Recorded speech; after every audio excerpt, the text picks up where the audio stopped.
De esta manera nosotros continuamos con el tema de Agenda Ciudadana. Esta noche vamos a tener un tema muy importante. Vamos a estar hablando acerca de la campaña por la vida y la salud de las mujeres. Y de inmediato le doy la bienvenida a nuestros invitados de esta noche. Queremos agradecerle la participación a Alberto Romero, representante de la Agrupación Ciudadana por la Despenalización del Aborto.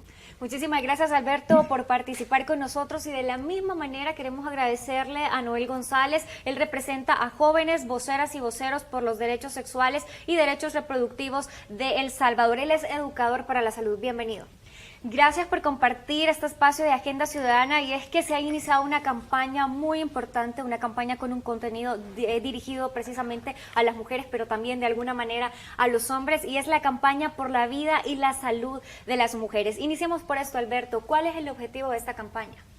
A ver, esta campaña es generar un marco legal que permita profundizar todo el trabajo que se está haciendo desde el Ministerio de la Salud y desde las organizaciones sociales, organizaciones de mujeres, etcétera, para poder garantizar más lo que es el derecho a la salud de las mujeres, en especial en sus derechos sexuales y reproductivos, porque desde el año 98 hubo un cambio en nuestra legislación que penalizó absolutamente la interrupción legal del embarazo, y esto pues genera problemas de derechos, genera problemas de salud pública, genera problemas legales.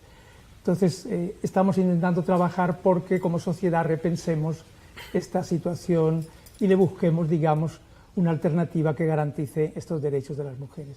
Sabemos que cuando hablamos de la despenalización del aborto, Noel, hay diversas aristas, pero también diversos actores. ¿Hacia quién va dirigida esta campaña? ¿Es exclusiva para las mujeres o para todos aquellos sectores que están involucrados en el tema de la despenalización del aborto? La campaña va dirigida para toda la población salvadoreña, y específicamente lo que se está abordando también es el punto de poder generar ese sentimiento de sensibilización en las personas sobre la problemática que ha acarreado la penalización absoluta del aborto, como ya lo decía Alberto, desde 1998. Y esto tiene repercusiones directas en la vida y en la salud de las mujeres. Y cuando nos decimos de las mujeres, pues de todas las mujeres, pero en especial de las mujeres que viven en situaciones de pobreza, que viven en condiciones de vulnerabilidad. Y esto es lo que pues precisamente involucra a toda la sociedad salvadoreña para que pueda cambiar esta realidad que tenemos, y que también nos sumemos para ser parte de esos cambios, porque creemos que en nuestro país que las mujeres se estén muriendo por problemas relacionados al embarazo, como pueden ser los embarazos ectópicos, que son aquellos donde el óvulo no se implanta en el útero, sino que se queda en una trompa de falopio, y se nos están muriendo las mujeres debido a la penalización absoluta del aborto. Y eso pues nos preocupa, en primer lugar como defensores de derechos humanos, pero también como profesionales de la salud. Hay un aspecto importante, y es que recientemente las Naciones Unidas determinaron que el aborto se enmarca dentro de los derechos humanos. Alberto, ¿qué lectura podemos hacer de esto? ¿Qué significa que las Naciones Unidas hayan hecho esta aseveración sobre el aborto? A ver, las Naciones Unidas lo que está haciendo es reconocer un problema real que hay, es decir, en el país, en el mundo. Es decir, en el mundo se practican unos 22 millones de abortos inseguros al año. Eso supone, es decir, 47.000 muertes de mujeres por abortos inseguros al año. Supone 4 millones de mujeres que tienen secuelas de esos abortos inseguros al año. Entonces, Naciones Unidas sabe que esto es un problema de salud pública. Y como un problema de salud pública, plantea que en determinadas circunstancias, en que, por ejemplo, un embarazo puede poner en riesgo, pues como nos explicaba Noel, puede poner en riesgo la salud, incluso la vida de una mujer. Es decir, tiene que haber la opción de poder interrumpir ese embarazo. Eso es una práctica médica, digamos, extendida en la mayor parte del mundo, y que en nuestro país, es decir, con el Código, por ejemplo, Penal del 74, se contemplaba, digamos, que existían 3 causales en los cuales era posible una interrupción legal del embarazo, que era lo que en aquel momento se llamaba aborto terapéutico, que posiblemente no es una buena denominación, pero nosotros creemos que es mejor, más claro decir, cuando está en riesgo la salud o la vida de las mujeres, o abortos, por ejemplo, en casos de violación, es decir, es un trauma terrible para una mujer sufrir una violación y que encima tenga que gestar y convivir con esa criatura. Entonces, esa mujer es razonable que tenga la opción de poder decir, o sea, yo no quiero seguir victimizándote, suficiente con lo que sufrí. Y los casos, digamos, de malformaciones fetales incompatibles con la vida extrauterina, que son los casos en que el embrión, el feto en su desarrollo, sufre algún tipo de malformación que hace que fuera del útero de la madre ya no vaya a poder vivir. Entonces no tiene sentido prolongar ese embarazo poniendo en riesgo la vida de las mujeres. Eso ya estaba legislado en nuestro país, digamos. Simplemente cambios que hubo en el año 97 y que se empezó a aplicar en el 98 nos ha generado una situación con problemas legales, con problemas de salud pública, con problemas de violación de derechos grave, que yo creo que como sociedad tenemos que reflexionar y ver cómo le damos una salida, como pasa en la mayoría de países del mundo. Cuando hablamos precisamente de este tema, Noel, sabemos que las Naciones Unidas tienen una preocupación, sobre todo porque hablar de cifras de 22 millones de prácticas de abortos no seguros, volvemos a la idea, el que el aborto esté penalizado en nuestro país no significa que no suceda. ¿Cuál es la realidad que vive El Salvador en cuanto a esto? Precisamente eso es, como tú lo has dicho, no que esté penalizado no significa que no esté sucediendo. Y se sigue dando en nuestro país. Por una o varias razones las mujeres están recurriendo a abortos inseguros y cuando no se tienen los medios, por ejemplo, que en nuestro país tengamos como tercera causa de muerte materna los suicidios, las adolescentes que están tomando raticidas, están tomando algún tipo de veneno para curar el frijol inclusive, y cuando han llegado con esa gravedad, ya con intoxicación, y se les ha consultado que por qué, ellas dicen, yo no quería continuar con un embarazo que no deseaba. Entonces, si puedes ver, esa es una realidad, se siguen dando los abortos, y hoy pues esta penalización está terminando con la vida de adolescentes, con mujeres jóvenes que tienen todo un proyecto por seguir, y que no se investiga ni siquiera la causa también, porque la mayoría de estos embarazos son en adolescentes, y esto pues puede estar íntimamente relacionado a violaciones sexuales. ¿Cuál es la principal causa, Noel? Me llama mucho la atención eso en El Salvador. ¿Cuál es la principal causa, sobre todo ustedes que trabajan directamente con la salud? ¿Cuál han identificado que es la principal razón por la que se da esto? La principal causa de por qué se está dando esto, pues en primer lugar radica en que tenemos una normativa, una ley que no brinda opciones a las mujeres.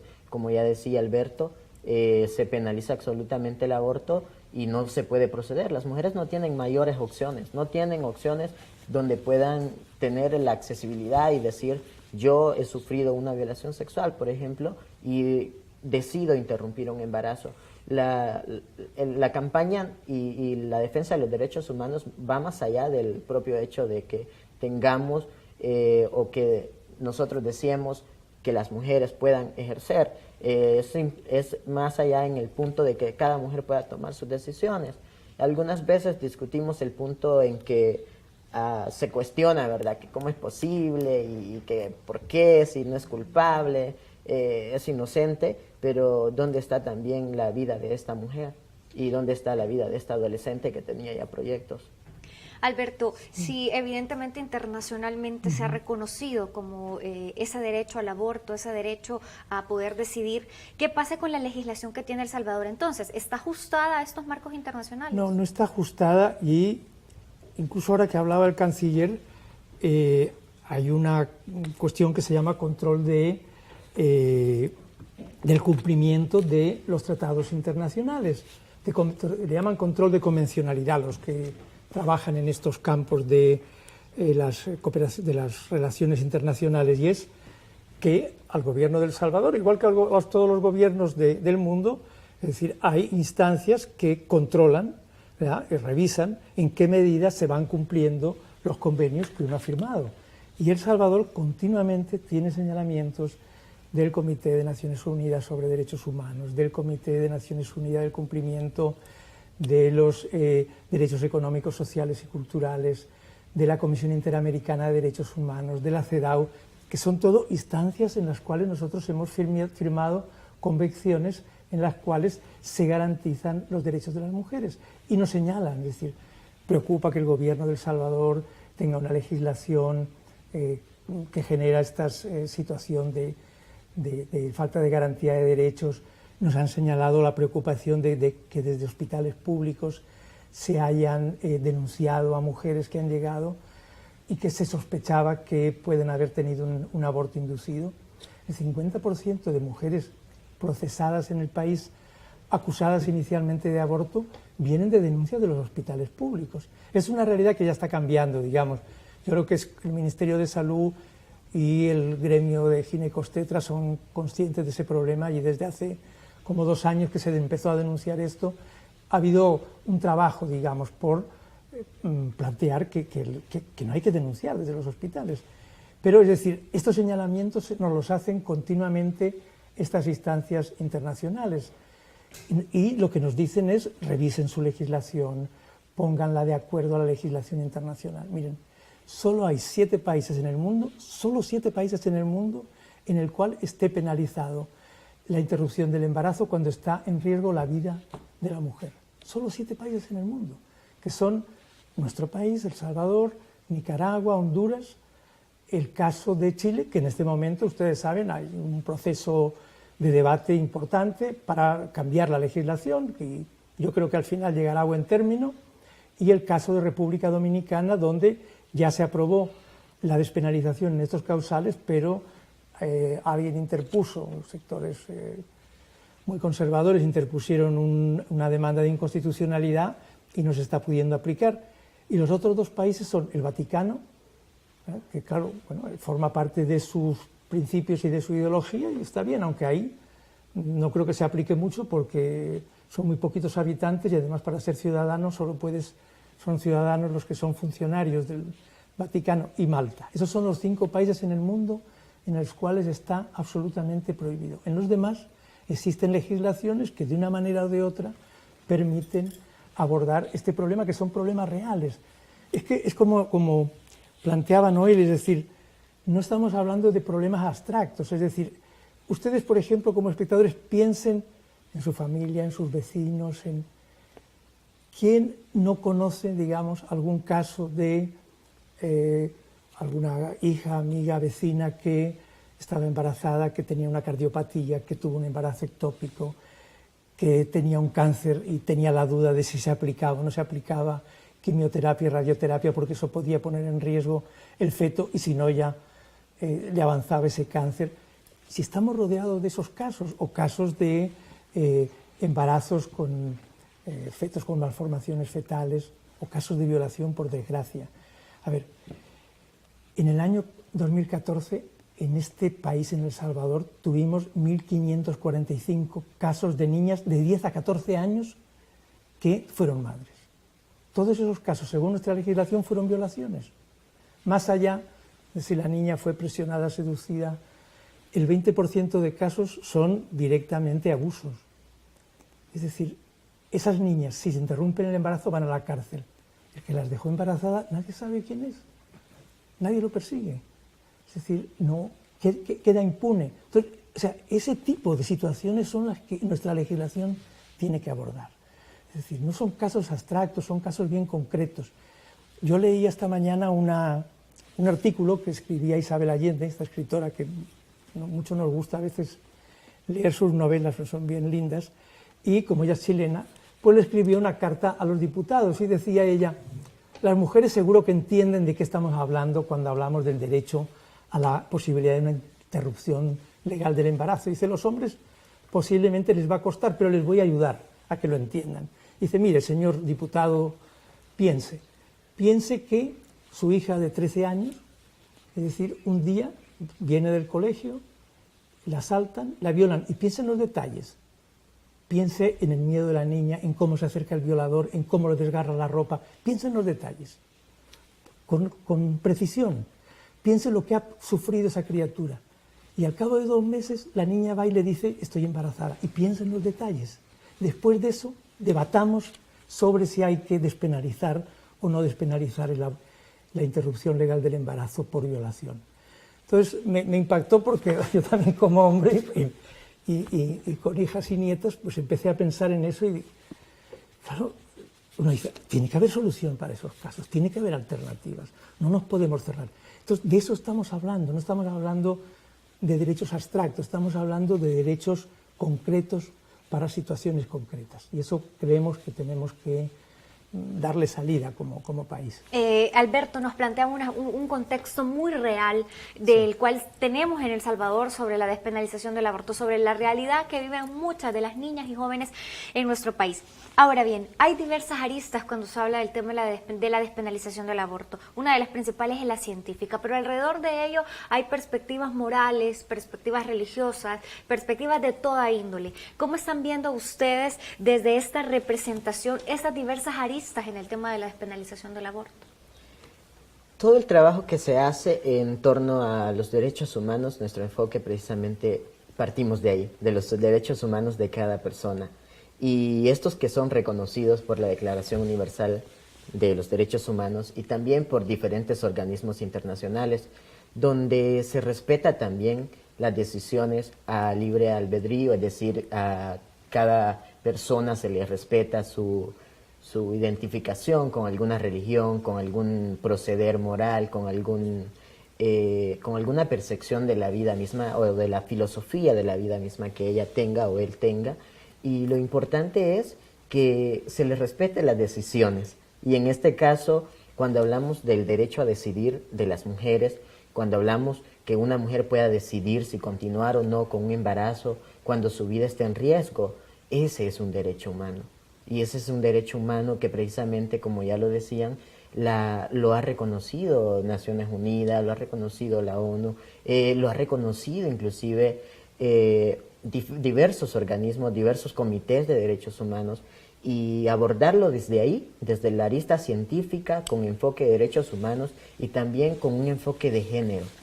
Porque el enfoque de género precisamente nos ayuda a entender que esta situación pasa por la vida de las mujeres precisamente, que uno como hombre jamás la va a vivir, jamás vamos a vivir en carne propia, como decimos, un embarazo, pero que sí podemos identificarnos con esa causa, identificarnos con una situación que pone en riesgo la vida de un familiar, puede ser de una hermana, de una sobrina, de alguien muy cercano, de un ser amado, inclusive nuestra propia mamá.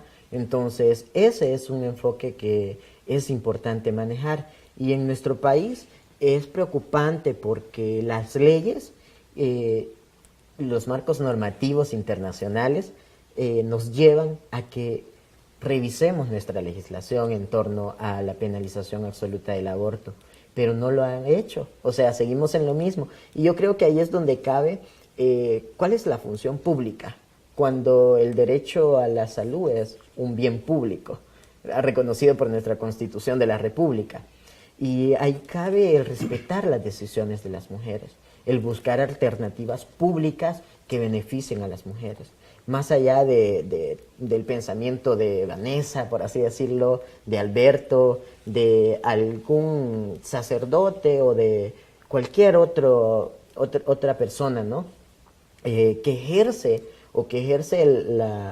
el trabajo público, la función pública, más allá de esa percepción que esa persona tenga individual, que sea el reconocer que las decisiones y los derechos humanos de cada mujer son situaciones individuales y que esa situación específica, cuando se da un embarazo por una violación, por ejemplo, la decisión que la niña, la adolescente, la mujer tome de continuar o no continuar con ese embarazo, se le respete, porque ese es su derecho a decidir, ese es su derecho a continuar con su vida, con su proyecto de vida, porque cuando imponemos un embarazo, suceden las cosas que están sucediendo y ahí pues ya tenemos datos y mencionaba los datos, se están suicidando las adolescentes, se están ingiriendo veneno y eso sí nos preocupa y que no nos preocupe como ciudadanía creo que sería ser irresponsables con el ejercicio pleno de los derechos humanos de todas las personas. Sí, en ese sentido, disculpa, en ese sentido de distintas aristas, porque es un problema que obviamente a quien más afecta es a las mujeres. Pero, por ejemplo, al sector médico y de salud le afecta también de manera muy importante. Es decir, porque pues la mayor parte de médicos ante un embarazo ectópico antes tenían claro qué había que hacer. Desde el 98, la práctica médica normal es complicado aplicarla. Entonces, ellos sienten en muchos casos una fuerte inseguridad jurídica. ¿Por qué? Es decir, creen que médicamente deberían actuar de una manera determinada, pero sin embargo tienen miedo de que eso les lleve a que los acusen de que están haciendo un aborto. Y en ese sentido, acordémonos hace 2 años del caso de Beatriz, en que todos los directores del hospital de maternidad de este país, digamos, donde se concentra la gente con mayor experiencia en el tema, recomendaron, miren, esta mujer tiene un lupus eritomatoso que hace que sea grave este embarazo que tiene, y encima el embarazo es de un anencefálico que no va a sobrevivir. O sea, lo lógico médicamente es interrumpamos cuanto antes y evitemos el riesgo en salud de esta mujer, pero no se atrevieron. Y recuerdan toda la complicación que hubo porque ellos dijeron que alguien nos autorice legalmente, porque no queremos, digamos, que después nos acusen de que hemos provocado un embarazo. Y ahí fue bien interesante que ASOGOE, la Asociación de Ginecobstetras del Salvador, yo recuerdo que puso un campo pagado en los periódicos diciendo nosotros ante este caso apoyamos la acción médica de estos doctores, están recomendando lo que médicamente es correcto. Y ahí, por ejemplo, es interesante, miren, la Federación Internacional de Ginecobstetras, la FIGO, es la instancia mundial donde se organizan todos los ginecobstetras del mundo. Esta organización dice que es éticamente justificable el derecho de las mujeres a una interrupción del embarazo cuando está en riesgo su salud o su vida. Y plantean que, además, los estados tienen la obligación de brindarle y garantizarle ese servicio. Y si nos queremos ir un poco más cerca, la FLASOC, que es la Federación Latinoamericana de Asociaciones de Ginecobstetras, ellos dicen, en una declaración que tienen, dicen, miren, nosotros no estamos ni a favor ni en contra del aborto, pero lo que sí decimos es un problema de salud pública y como profesionales no podemos cerrar los ojos ante los problemas que hay. Y a ese problema hay que darle una alternativa. Y la alternativa es que la mujer que lo decida y que médicamente se considere que es lo adecuado, tiene que tener esa opción como algo posible. Y en el sentido de que decía también Noel, en el sentido de las creencias religiosas o morales que pueden estar alrededor de todo esto, porque como alrededor de la vida y del principio y del final de la vida, ¿verdad? Como eso siempre tiene su misterio, siempre hay como una dificultad del debate, ¿verdad? Hay dificultad de cómo nos morimos y de cómo nacemos. Entonces, pero eso es totalmente legítimo, que cada uno tengamos en ese sentido nuestras creencias, nuestros criterios morales, y que el Estado tiene la obligación de respetárnoslo, pero respetárnoslos a todos y a todos. No puede ser que nos imponga las creencias de unos. Es decir, somos un Estado aconfesional, es decir, un Estado laico en el cual se respeta la libertad de pensamiento y de creencias. Y eso quiere decir que nadie puede imponerle a otro sus creencias. Es decir, yo, por ejemplo, respeto totalmente, y nosotros como agrupación respetamos totalmente, de que si una mujer tiene un embarazo ectópico y aunque le recomienden que lo interrumpa y dice yo quiero seguir, todo el derecho. Es su decisión. Es su decisión y nosotros vamos a defender su derecho. Es decir, pero es ella la que decide si está adecuadamente informada y nadie la está presionando. Es su derecho. Igual que el derecho del médico de decir yo no lo hago por objeción de conciencia. Bueno, él no lo hace, pero el Estado tiene que garantizar que haya otros profesionales que sí se lo hagan. Entonces yo creo que ese es el marco en el que nos tenemos que mover. O sea, ¿cómo se construyen las leyes? Por consenso de la ciudadanía. O sea, por las reglas generales en las cuales todos nos sentimos que se están defendiendo nuestros derechos, ¿no? Yo creo que eso es a lo que tenemos que intentar llegar. Ahora bien, Alberto, me gustaría, Noel, conocer un poco también la perspectiva, porque aquí hay una gran pregunta. La causal de salud, que evidentemente está argumentada científicamente, ¿podemos aseverar que todas estas vistas desde la parte moral, desde la parte religiosa, desde la parte social, están obstaculizando el que se avance en un marco normativo apegado a los derechos humanos internacionales? Precisamente esa obstaculización que existe viene desde allí, viene desde algunos principios morales que riñen con el derecho de la toma de decisiones de las demás personas. Eso es como, ya lo decíamos, muchas de las personas tienen cada una sus creencias, cada una sus valoraciones sobre la vida, pero más allá está el derecho humano de cada persona, y esto está riñendo más que todo cuando son funcionarios públicos, son quienes elaboran las políticas públicas y para quienes están elaborando la política pública. La política pública en nuestro país se elabora para toda la ciudadanía, y entre toda esa población hay mujeres creyentes, mujeres no creyentes, mujeres que creen en una religión diversa, ¿no? Y también hay mujeres que, siendo cristianas o católicas, han pasado por un aborto o han necesitado un aborto, una interrupción de un embarazo por cualquiera de las tres causales que decimos, que es cuando la vida de la mujer está en riesgo, cuando el feto tiene malformaciones graves que van a ser incompatibles con la vida fuera del útero, y en el caso de las violaciones sexuales, que creo que es una de las situaciones que más agrava y daña pues la vida de las mujeres. Y que es muy común en nuestro país. Y que es muy común, exacto. Sí. Mira, en lo que decía Noel, nosotros hicimos una encuesta junto a una investigadora de la Universidad de Harvard en diciembre del 2012, y se preguntaba, o sea, a la población si usted considera que una persona cercana tiene en riesgo su salud o su vida por motivo de un embarazo, cree que debe tener la posibilidad de interrumpir el embarazo, y el 57% de la población de El Salvador contestó que sí, que ella consideraba que debía tener ese derecho. Pero es interesante cuando en la encuesta, ustedes saben que en las encuestas luego uno puede ir analizándolas según distintas variables, ¿verdad? Entonces, por ejemplo, había la variable de partido político. Entre el Frente y Arena, digamos, un partido más conservador y otro partido supuestamente más progresista, el 3% de diferencia. Solo el 3%. Entre personas que decían no profesar ninguna religión y personas que eran católicas, 5%. Con los evangélicos era un poco más, 7%. Pero no eran diferencias abismales. ¿Sabe dónde estaba la diferencia abismal? Cuando se analizaba por clase social. Es decir, campesinos, es decir, eran 51%. La clase más alta, 78%, está a favor de que se pueda interrumpir el embarazo. Es decir, el que tiene acceso a información, cultura, dinero, conoce el mundo, ese tiene clarísimo que en un caso de esos hay que interrumpir. Entonces, ¿qué nos demuestra eso? De que, es decir, es la falta de información, lo que hace que incluso haya sectores de la población en que pudieran estar en contra, digamos.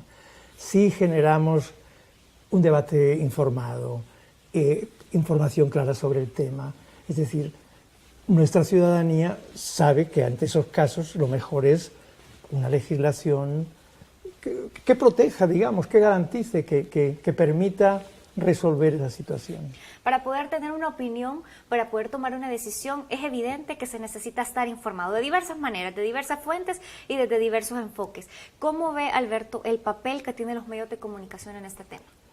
Yo creo que pueden jugar un papel determinante y desgraciadamente hasta ahora suelen abordar el tema de una manera bastante amarillista. O sea, el tema, digamos, del aborto aparece más en la página roja, ¿verdad?, de sucesos que en páginas de debate o de otras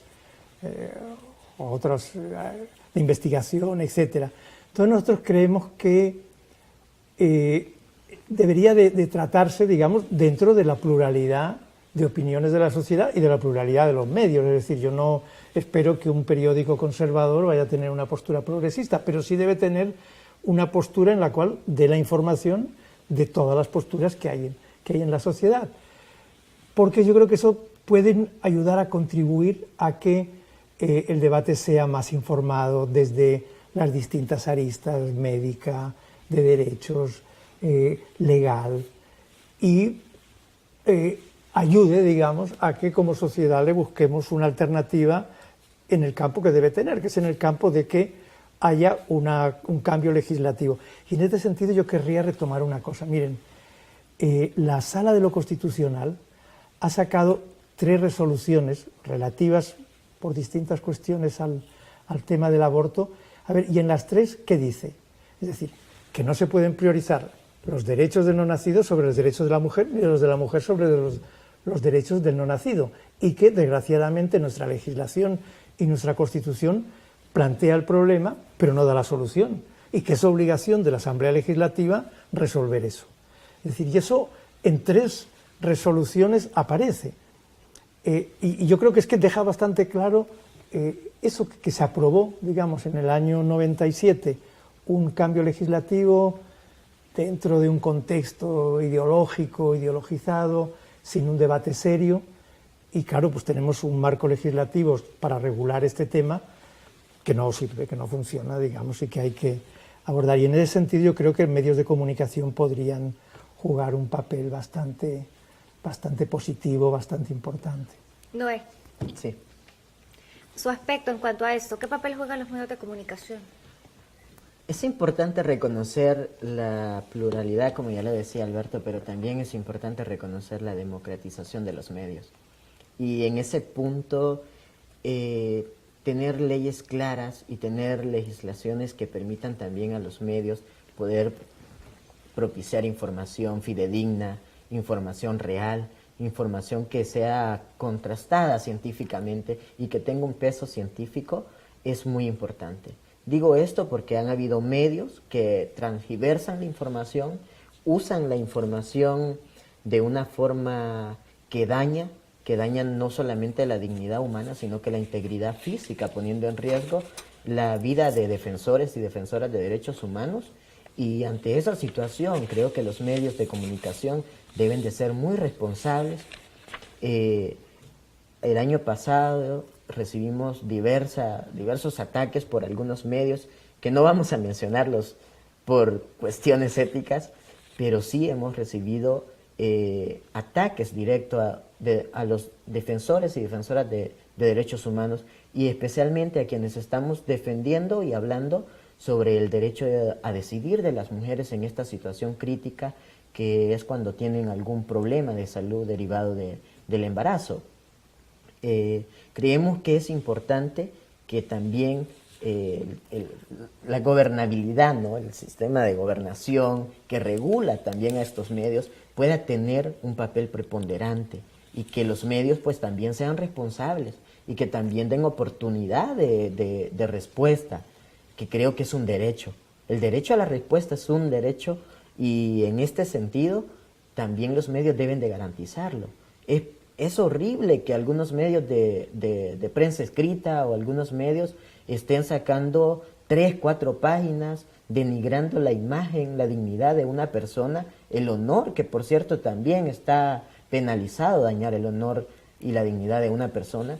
Y luego cuando pides derecho de respuesta te dicen que tienes que pagar por un derecho de respuesta, y uno se queda, ¿en qué situación estamos en El Salvador? ¿A qué hemos llegado? Entonces los medios están respondiendo a los intereses económicos, claro, intereses económicos de las personas que tienen acceso a eso, y que son las mismas personas por así decirlo, de ultraderecha, personas con unos fundamentalismos muy arraigados, muy fuertes, y que no se basan en la información científica para poder debatir y poder dialogar el tema de la despenalización del aborto, como debe de tratarse como un derecho humano y también como un aspecto científico y de calidad humana de cada persona. En estos últimos minutos que nos quedan de entrevista, no me gustaría dejar de fuera un aspecto importante, y es el impacto legal que se tiene con este tema de la despenalización del aborto. ¿Cómo lo están viendo, Alberto? A ver, desgraciadamente esta legislación que se aprobó vino acompañada, por ejemplo, de un accionar de la Fiscalía que mandó circulares a los hospitales públicos diciendo que el personal tenía que denunciar. Entonces eso generó como una especie de psicosis, digamos, penalizadora, que hace que, por ejemplo, la mitad de las denuncias de mujeres que han sido procesadas, acusadas inicialmente por aborto, venga de hospitales públicos, aunque, como decíamos antes, esto está cambiando. Pero esto genera un estigma sobre estas mujeres que después se reproduce en el sistema judicial, cuando en el sistema judicial ven que esas mujeres que llegaron con un sangrado al hospital no se habían provocado ningún aborto, en muchos casos, porque además estaban en avanzado estado de gestación, es decir, en vez de buscar cuáles son las causas, en vez de creer a las mujeres, es decir, por miedo a que los denuncien, dicen, no, esto debió ser un aborto inducido, y a partir de ahí, sistema de salud, policía, fiscalía, lo que se dedica es a buscar cómo probar esa acusación a la mujer.